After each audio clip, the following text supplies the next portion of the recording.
These are things that influence you outside of your conscious awareness, right? So these are you really don't have access to these, but they're in there, things that happened to you a long time ago. Here's a great example.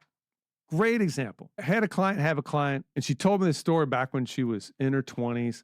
She was up on a trip, and she had her bike. She wanted to go out for a ride, and she was going up this hill, and it was a giant hill.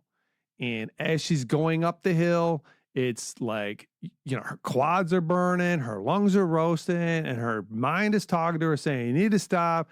You don't need to do this. This is too hard. And another part of her is going, keep pushing, be a champion. You can do this. And this is going on for the hill. And the hill is like a half mile. I mean, it's just going on for the whole time.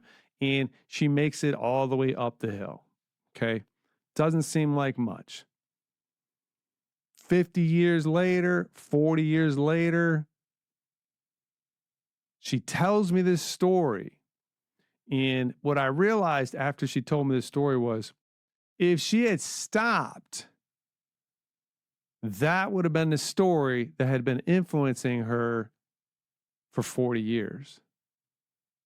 But she didn't.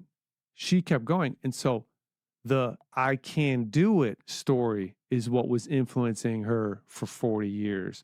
And she doesn't go around conscious of that all the time. That is in the subconscious substructure of her mind, wherever that is.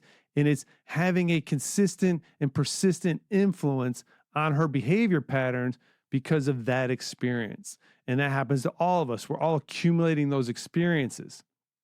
And those things are operating in your subconscious.